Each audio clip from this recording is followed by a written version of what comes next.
ధర్మస్థలిలో ఎంతో మందిని నేను పాతి పెట్టేశాను. ధర్మస్థలిలో బట్టలు లేని వివస్త్రలుగా ఉన్న మహిళలను తీసుకొచ్చి నాకు ఇస్తే, ఇదిగో ఇక్కడే పాతేశా, ఇక్కడ కొన్ని పాతేశా. కొంతమంది పురుషుల్ని కూడా తీసుకొచ్చి ఇచ్చారు, వాళ్ళందరినీ ఇక్కడ పాతేశా.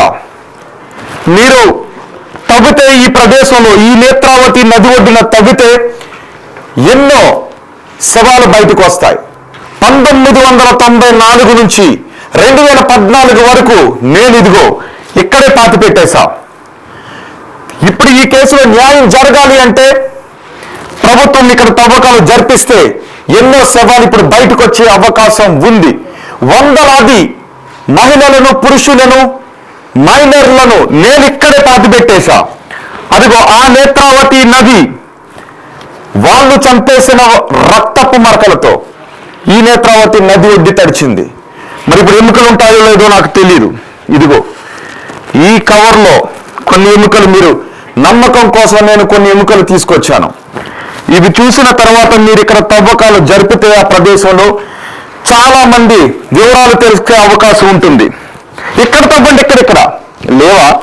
ఇక్కడ అవును, 11వ నెంబర్ సైట్లో 11 అడుగడుగు ఆ కొండగట్టునే నేను పాతాను. 13వ నెంబర్ సైట్లో నేను పాతాను. 13లో చాలా బోన్స్ దొరికే అవకాశం ఉంటుంది, పుర్రెలు దొరికే అవకాశం ఉంటుంది.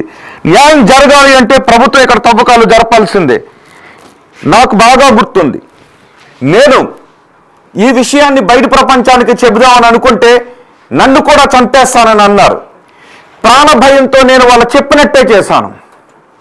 ఈ చేతులతో వాళ్ళు తీసుకొచ్చి ఇచ్చిన బాడీస్ని ఇదిగో ఇక్కడే పాతేశాను.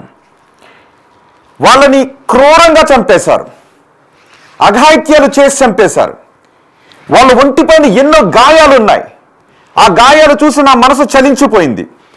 నేను ఈ విషయాన్ని ప్రభుత్వానికి చెప్పాలని అనుకున్నాను, కానీ ఆ విషయం చెబితే నన్ను చంపేస్తానని బెదిరించడంతో నేను చెప్పలేకపోతే, ఇక్కడ తవ్వండి, దొరుకుతాయి, ఖచ్చితంగా ఇక్కడ దొరుకుతాయి, ఇదిగో ఈ గోతులో దొరకవచ్చు, ఈ సైట్ నెంబర్లో దొరకవచ్చు, ఇక్కడ తవ్వండి అని చెప్పిన ఆ ముసుగు వీరుడి మాటలు విని సిట్ని వేసింది కర్ణాటక ప్రభుత్వం.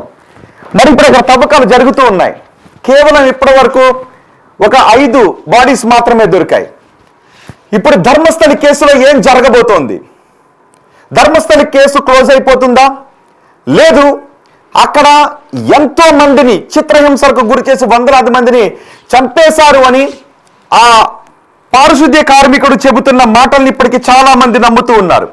ఇలాంటి ముసుగులో మనకి కనిపిస్తున్న ఆ పారిశుద్ధ్య కార్మికుడు చెబుతున్న మాటల్ని చాలా మంది నమ్ముతూ ఉన్నారు. ఈ ముసుగులోనే, ఇలాంటి ముసుగులోనే అతను అక్కడ మనకి కనిపిస్తూ ఉన్నాడు. వారం రోజుల నుంచి అక్కడ తవ్వకాలు జరుగుతూ ఉన్నాయి. 1 నుంచి 6వ సైట్ వరకు దొరకలేదు. 6వ సైట్లో మాత్రం ఒక పుర్రె దొరికింది. అంతేకాదు అక్కడ ఒక పాన్ కార్డు దొరికింది. ఆ పాన్ కార్డు దొరికిన తర్వాత ఒక డెబిట్ కార్డు కూడా దొరికింది. అయితే అది లక్ష్మి అండ్ మరొక వ్యక్తిది అని చెప్పారు. ఆ తర్వాత మిగిలిన తవ్వకాలు జరుగుతూ ఉన్నాయి. ఆ చెబుతున్న వ్యక్తి ముఖాన్ని ఎక్కడా కూడా కనపడనివ్వడం లేదు. ఆ చెబుతున్న వ్యక్తి ముఖాన్ని ఇదిగో ఇలాగే ముసుగు వేసి తీసుకుని వెళ్తూ ఉన్నారు. రోజు ఆ వ్యక్తిని కారులో తీసుకొస్తున్నారు, పోలీసుల సెక్యూరిటీతో తీసుకొస్తూ ఉన్నారు. పోలీసుల సెక్యూరిటీతో తీసుకొచ్చి ఆ వ్యక్తిని మళ్ళీ తీసుకుని వెళ్తూ ఉన్నారు. కానీ 13వ సైట్లో తవ్వకాలు జరిపితే చాలా ఎముకలు దొరుకుతాయి అని చెప్పారు. ఇలాంటి బకెట్లలో, కొన్ని కవర్లలో అక్కడ ఒక 5 అస్థిపంజరాలు దొరికితే వాటిని తీసుకుని వెళ్ళారు. అందులో ఒక అస్థిపంజరం మహిళలదని చెప్పారు. కానీ మరి వందలాది మంది అక్కడ మరణానికి గురయ్యారు, చిత్రహింసలకు గురి కాబట్టి అక్కడ చనిపోయారు అని ఆ పారిశుద్ధ్య కార్మికుడు చెప్పిన మాటల్లో వాస్తవం లేదు అని చాలా మంది అంటూ ఉన్నారు. కేవలం ఇది ఆ మంజునాథేశ్వరుణ్ణి, ఆ మంజునాథ పవిత్రను భగ్నం చేయటానికి కొంతమంది ఆ వ్యక్తితో చెప్పించిన అవాస్తవాలను కొంతమంది అన్నారు. లేదు, ఆ ఆలయానికి సంబంధం ఉన్న కొంతమంది వ్యక్తులు దురాగతాలకు పాల్పడారు అని మరికొంతమంది చెప్పారు. ఇలా ముసుగులో కనిపించినటువంటి ఆ వ్యక్తి నేనే ఎంతో మందిని ఇదిగో ఇక్కడ పాతాను, ఇక్కడ పాతి పెట్టాను అని చెప్పుకుంటూ తీసుకొచ్చి ఒక 8 అడుగుల లోతులో గొయ్యిలు తవ్వించారు. ఇక్కడ ఒక 15 అడుగుల వెడల్పులో 8 అడుగుల లోతులో గొయ్యిలు తవ్వించారు. కానీ అక్కడ ఎన్నో కుప్పలుగా ఎముకలు దొరుకుతాయి, కుప్పలుగా పుర్రెలు దొరుకుతాయని అనుకున్నారు. ఆ స్థాయిలో కాదు, ఒక 5-6 దొరికాయి. మరి ఇప్పుడు ఆ వ్యక్తి చెప్పింది అబద్ధమా, లేదు నిజంగా అక్కడ ఏదైనా జరిగిందా? ఇన్ని సంవత్సరాలు అయిపోయింది కాబట్టి ఆ ఎముకలతో సహా అవన్నీ కూడా ఇదిగో ఈ నేలలో కలిసిపోయాయా? ఈ గొయ్యిల్లో కేవలం ఎముకలు కూడా కరిగిపోయి ఆ మట్టి మాత్రమే అక్కడ మిగిలి ఉందా? ఇప్పుడు దొరికిన 4-5 అస్థిపంజరాలు ఏం చెబుతున్నాయి? ఈ స్థలం శ్మశానం కాదు అని చెప్తున్నారు. మరి ఈ స్థలం శ్మశానం కానప్పుడు ఆ 4-5 అస్థిపంజరాలైనా ఎందుకు దొరికాయి? అంటే అడవిలో ఏదో జరిగిందా? ఈ వ్యక్తి చెబుతున్న మాటల్లో వాస్తవాలు ఉన్నాయా? మరి ఇప్పుడు అన్ని ఆ స్థాయిలో అస్థిపంజరాలు దొరకకపోయేసరికి ఈ కేసును సిట్ అధికారులు క్లోజ్ చేసే అవకాశం ఉందా? లేదు ఈ విచారణ ఇంకా కొనసాగించే అవకాశం ఉందా? ఈ మట్టి నమూనాలను కూడా తీసుకుని వెళ్ళి ఈ మట్టి నమూనాలను కూడా ఫోరెన్సిక్ ల్యాబ్లో పరిశోధనలు జరిపి ఈ మట్టిలో చాలా మంది మానవులను పాతిపెట్టిన ఆ కారణంగా ఈ మట్టిలో కలిసిపోయాయని ఆ ఫోరెన్సిక్ ల్యాబ్లో ఏదైనా తేలే అవకాశం ఉందా? లేదు ఇవి సహజంగా ఈ నదిలో కొట్టుకొచ్చినటువంటి శవాలను అక్కడ పాతిపెట్టేశారు, అన్ఐడెంటిఫైడ్ శవాలుగా ఎవరు క్లెయిమ్ చేయని బాడీస్గా గుర్తించి అక్కడ పాతిపెట్టేశారు అని తేల్చే అవకాశం ఉందా? మరి ఈ ముసుగు వేసుకున్నటువంటి రోజు మనకి ఇలాంటి ముసుగులో కనిపిస్తున్న ఆ వ్యక్తి చెప్పిన మాటల్లో వాస్తవాలు ఉన్నాయా? కొంతమంది అంటూ ఉన్నారు కేవలం ఇది ధర్మస్థలి పవిత్రతను చెడగొట్టడానికి, ధర్మస్థలి ఆలయానికి అపవిత్రతను చేకూర్చడానికి కొంతమంది చేసినటువంటి కుట్రాని అంటూ ఉంటే, లేదు అతనే నేరుగా ముందుకు వచ్చాడు. అతని పేరు కూడా ఎక్కడా చెప్పట్లేదు, మనం పెట్టినటువంటి ఒక పేరుని మీకు చూపిస్తూ ఉన్నాం.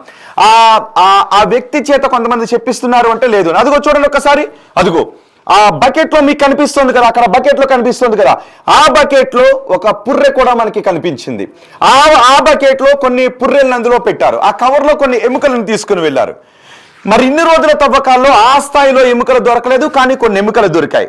మరి ఇవి ఆ నదిలో కొట్టుకొచ్చినటువంటి బాడీస్ని, దేహాలను అక్కడ పాతి పెట్టడం ద్వారా ఉన్నటువంటి ఎముకలని చెప్తారా, లేదు చిత్రహింసలకు గురి కాబడి చనిపోబడిన వాళ్ళ ఎముకలని చెప్తారా? నిజానికి 1986 సమయంలో కూడా కొంతమంది మహిళలు మిస్ అయితే వాళ్ళని తీసుకొచ్చి అక్కడ అడవిలో పడేశారు. ఆ యువతి తండ్రి ఆ యువతి కోసం న్యాయం జరగాలి అంటూ ఎన్నో ప్రయత్నాలు చేశారు, పోరాటాలు చేశారు. ఆ కమ్యూనిస్ట్ పార్టీకి చెందినటువంటి వ్యక్తి అతను. సో అతని కుమార్తెను కూడా, చనిపోయిన కుమార్తెను కూడా ఇలాగే చిత్రహింసలకు గురి చేసి చంపారు. ఆ తర్వాత ఎంతో మందిని ఇలాగే చంపారు అని చెప్తున్నారు. సో ఇక్కడ మరి న్యాయం జరగబోతుందో, వాస్తవాలు బయటకు వస్తాయా? లేదు ఈ ఎముకలు ఏమీ సాక్ష్యాలను చెప్పలేకపోతున్నాయని సిట్ అధికారులు కేసును క్లోజ్ చేసేసే అవకాశం ఉందా? మీరేమనుకుంటున్నారు ధర్మస్థలి గురించి? మీ అభిప్రాయాన్ని కమెంట్ బాక్స్లో తెలియచేయండి. ఆ ముసుగు వేసుకున్న వ్యక్తి చెప్పిన మాటలో వాస్తవాలు ఉన్నాయని అనుకుంటూ ఉన్నారా? మరి ఆ స్థాయిలో వందలాది శవాలు దొరకలేదు కాబట్టి, ఆ ముసుగు వేసుకున్న వ్యక్తి ముఖం కూడా ఎప్పటికీ తెలియలేదు కాబట్టి ఎవరు అతన్ని పంపించి ధర్మస్థలి పవిత్రతను చెడగొట్టే ప్రయత్నం చేశారని మీరు అనుకుంటూ ఉన్నారా? నిజంగానే నేత్రావతి నది ఎంతో మంది అభాగ్యుల రక్తంతో తడిచింది. అక్కడ ఉన్నటువంటి ఆ కొండల గుట్టలు అభాగ్యుల ఆర్తనాదాలతో మారుమోగి వాళ్ళ ఊపిరి ఆగిపోవడాన్ని ఆ సాక్ష్యాలుగా నిలుస్తున్నాయని మీరు అనుకుంటున్నారా? మీ అభిప్రాయాన్ని కమెంట్ బాక్స్ లో తెలియజేయండి. ఇంకా తవ్వకాలు జరుగుతున్నాయి. ఈ రోజు ఏం చెప్పాడు? 11వ సైట్ దగ్గరకు వచ్చిన తర్వాత 11వ సైట్ దగ్గర కూడా ఏమీ కనిపించలేదు, బాడీస్ ఏమీ కనిపించలేదు. అప్పుడు ఆ వ్యక్తి ఏం చేశాడంటే, నాకు ఇప్పుడు గుర్తొస్తూ ఉంది, అదుగదుగో అక్కడ కనిపిస్తోంది, కొంచెం దూరంలో ఆ గుట్ట పైన కనిపిస్తోంది, ఆ గుట్ట పైన తవ్వితే అక్కడ కొన్ని ఎముకలు దొరికే అవకాశం ఉంటుందని చెప్పారు. అప్పుడు అధికారులు అందరూ ఏం చేశారంటే, సర్లే నడండి అని ఆ గుట్ట దగ్గరకు తీసుకుని వెళ్ళారు.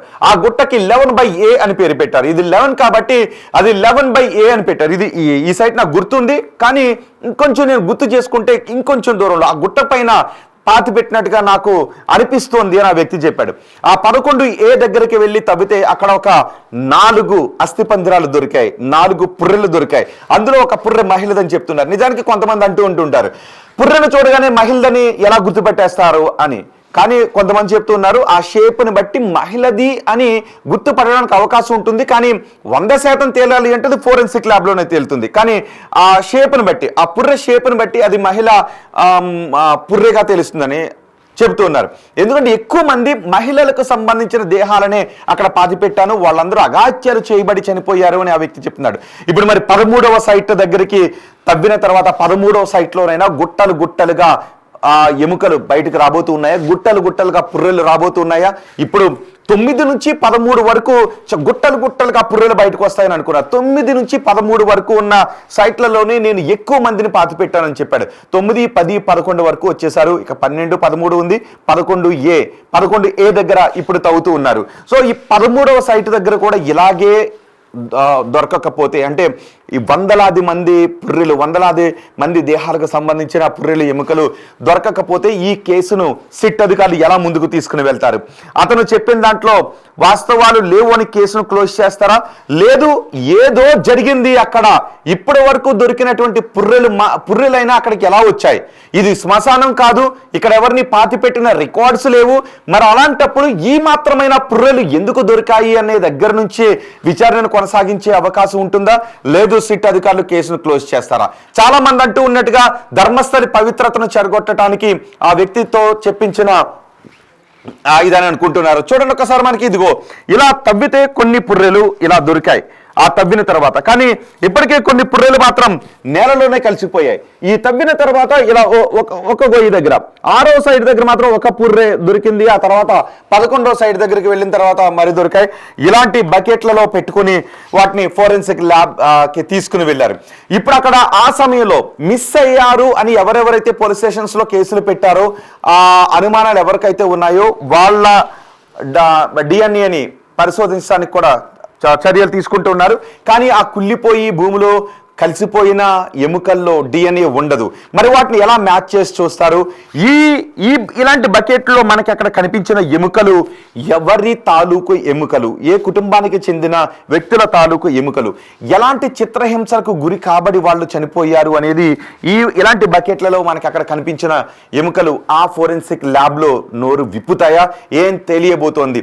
ఇన్వెస్టిగేషన్ అధికారులు ఇప్పుడు ఎవరైతే మనకి ఇలాంటి ముసుగులో కనిపించాడు, ఇలాంటి ముసుగులో మనకి కనిపించి ఇక్కడే నేను పాతి పెట్టేశాను అని చెప్పినటువంటి వ్యక్తిని విచారిస్తారా?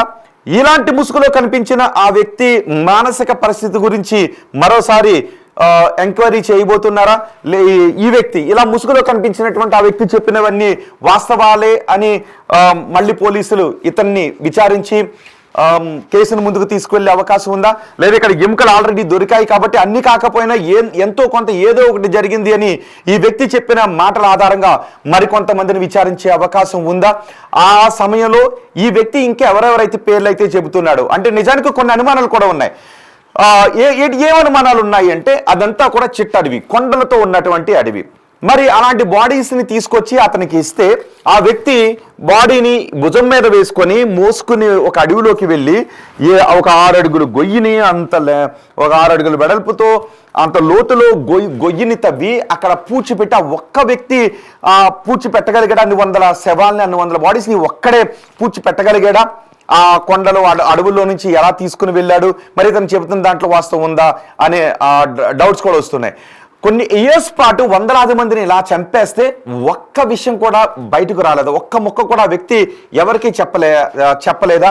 అన్నాళ్ళు ఇతను ఎవరికి పక్కింటోళ్ళకో, పొరిగింటోళ్ళకో, స్నేహితులకో, చుట్టాలకో, ఇంకెవరికో చెప్పకుండా అంత ఎలా దాచగలిగాడు? అంతమంది మిస్ అయిపోతూ ఉంటే ఆ రోజుల్లో మరి ఎవరో పట్టించుకోలేదా? ఇలాంటి డౌట్స్ కూడా వస్తూ ఉన్నాయి. అంటే ఆ వ్యక్తి చెబుతున్న దాంట్లో ఏదో అవాస్తవం ఉంది అనే అనుమానాన్ని కూడా కొంతమంది వ్యక్తం చేస్తున్నారు. మరి ఇప్పటి వరకు ఆ వ్యక్తి ఎప్పుడైతే ముందుకొచ్చి నేను వందలాది మందిని ఇక్కడ పాతేశాను అని ముసుగేసుకుని అధికారుల ముందుకు, కోర్టు ముందుకు వచ్చి చెప్పాడు, ఆ రోజు నుంచి ఈ రోజు వరకు జరుగుతున్న మొత్తం ప్రొసీజర్ అంతా కూడా మీరు చూశారు, తవ్వకాలను కూడా చూశారు. కాబట్టి ఇప్పుడు ఈ వ్యక్తి ధర్మస్థలి ప్రతిష్టను దెబ్బతీయటానికి వచ్చిన వ్యక్తిని అనుకుంటూ ఉన్నారా? లేదు, వందలాది మందిని నిజంగానే అఘాయిత్యాలకు గురి చేసి, చిత్రహింసలకు గురి చేసి చంపేస్తే పాతి పెట్టిన వ్యక్తిగా అతను నిజమే చెబుతున్నాడు అని మీరు అనుకుంటూ ఉన్నారా? మీ అభిప్రాయం కామెంట్ బాక్స్లో తెలియచేయండి. అన్ని శవాలు దొరకలేదు కాబట్టి ఈ కేసును సిట్ అధికారులు క్లోజ్ చేసే అవకాశం ఉంటుందా? లేదు, మరి ఇందులోకి సిబిఐ కూడా రంగప్రవేశం చేసే అవకాశం ఉంటుందా? సిబిఐ విచారణ కూడా కోరే అవకాశం ఉంటుంది. ఎందుకంటే అతను చూపించిన దాంట్లో కొన్ని బాడీస్ దొరికాయి కాబట్టి వందలాది మందిని చంపేశారని అంటున్నాడు. కాబట్టి ఇప్పటికీ కొంతమంది కుటుంబ సభ్యులు అక్కడ మిస్ అయ్యారు అని ఆరోపిస్తూ ఇప్పటికీ న్యాయ పోరాటం చేస్తూ ఉన్నారు. కాబట్టి ఎంతో కొంత ప్రైమాఫేసి కనిపిస్తోంది. కాబట్టి దీనిలోకి ఉన్నత దర్యాప్తు సంస్థలు, కేంద్ర దర్యాప్తు సంస్థ ఇన్వాల్వ్ అయ్యే అవకాశం ఏమైనా ఉంటుందా, అందుకు సంబంధించిన ప్రయత్నాలు జరుగుతాయి అని. చూడండి, ముందే ఏమనుకున్నారు అంటే ఇలాంటి గోతుల్లో ఇలా కుప్పలుగా మీకు ముందు చూశారు కదా, అలా కుప్పలుగా ఎముకలు దొరుకుతాయి అని పదే మళ్ళీ మనం ఎముకలు చూపిస్తే యూట్యూబ్ గైడ్ లైన్స్ కూడా వచ్చే అవకాశం ఉంటుందేమో. ఒకసారి మనం దాని గురించి కూడా ఆలోచించాలి. సో ఇది అందుకే అంటున్న గ్రాఫిక్స్ లోనే మీకు చూపిస్తున్నాం, గ్రాఫిక్స్ రూపంలో మీకు చూపిస్తున్నాం. చూడండి, ఒకసారి ఇలా దొరుకుతాయని అనుకున్నారు. ఇప్పుడు మనకి 5 పుర్రెలు ఎముకలు మనకి అక్కడ కనిపిస్తున్నాయి. ఇవి మాత్రమే అక్కడ దొరికాయి. ఇలాంటి ఎముకలు, ఇలాంటి పుర్రెలు వందలాది దొరుకుతాయని అనుకున్నారు, కానీ 5 మాత్రమే దొరికాయి. మరి 13వ సైట్లో ఏమన్నా దొరకబోతూ ఉన్నాయా? 13వ సైట్లో తవ్వకాలు మొదలు పెట్టిన తర్వాత ఏం తేలబోతోంది అన్నది ఇప్పుడు ఉత్కంఠగా మారింది. సో మీరేమనుకుంటూ ఉన్నారు? ఆ నల్లటి ముసుగు, ఇలాంటి నల్లటి ముసుగు వేసుకుని పోలీసు వ్యాన్లో వస్తున్నటువంటి ఆ వ్యక్తి చెప్పిన మాటలు ఎవరో ప్రేరేపిస్తే ధర్మస్థలి ప్రతిష్టను మంటగలపడానికి వచ్చిన వ్యక్తి మాటలు అనుకుంటూ ఉన్నారా? లేదు నిజంగానే అతను పాతి పెట్టాడు అని మీరు అనుకుంటూ ఉన్నారా? మీ అభిప్రాయం తెలియచేయండి. మరి పోలీసులు కూడా ఏం తెలుస్తారో చూద్దాం. మొత్తానికి సిట్ విచారణను ముందుకు సాగిస్తారా? ఏమీ దొరకలేదు, అనుమానాస్పదంగా ఏమీ దొరకలేదు, సరైన సాక్ష్యాలు లేవు అని ఈ కేసును క్లోజ్ చేస్తారా? ఇప్పటికీ ధర్మస్థల మిస్టరీగానే ఉంది. మరి ఈ ధర్మస్థల ఎప్పటికీ మిస్టరీగానే ఉండిపోతుందా ఆ వ్యక్తి చెప్పిన మాటల నేపథ్యంలో? లేదు, ఇదంతా ఆ వ్యక్తి ఏదో ఆలోచనలో ఉండి సరైనటువంటి స్థిమితం లేకుండా చెప్పినటువంటి మాటలు అని ఏమన్నా అనే అవకాశం ఉంటుందా? ఎందుకంటే నిజానికి ఆ వ్యక్తి చెప్పిన తర్వాత తొలితే ఆ వ్యక్తికి పరీక్షలు చేయించిన తర్వాత మాత్రమే ఈ వ్యక్తి మెంటల్లీ ఫిట్గా ఉన్నాడా అని పరీక్షలు చేయించిన తర్వాత మాత్రమే తవ్వకాలకి విచారణకి ముందుకు వెళ్ళే అవకాశం ఉంటుంది. కాబట్టి తవ్వకాలు, విచారణ, సిట్టు వేయటం ఇవన్నీ జరిగాయి అంటే సో ఆ వ్యక్తి మానసిక పరిస్థితి గురించి కూడా పరీక్షలు జరిపిన తర్వాత మాత్రమే ఆ వ్యక్తికి ముసుగు వేసి అడవిలోకి తీసుకువెళ్ళి అక్కడ తవ్వకాలు జరుపుతూ ఉన్నారు. మరి చూద్దాం, ధర్మస్థలిలో 13వ సైట్ కూడా తవ్విన తర్వాత పెద్దగా అంటే వాళ్ళు అనుకున్న శైలి వందలాదిగా అక్కడ పుర్రెలు దొరకలేదు. కేవలం 5, 6 మహా అయితే 10 లోపు మాత్రమే అక్కడ పుర్రెలు దొరికే అవకాశం ఉంటుంది. ఆ 10 పుర్రెలతోనూ విచారణ కొనసాగిస్తారా? మరి కేసును క్లోజ్ చేస్తారా? మీ అభిప్రాయం కమెంట్ బాక్స్లో తెలియజేయండి.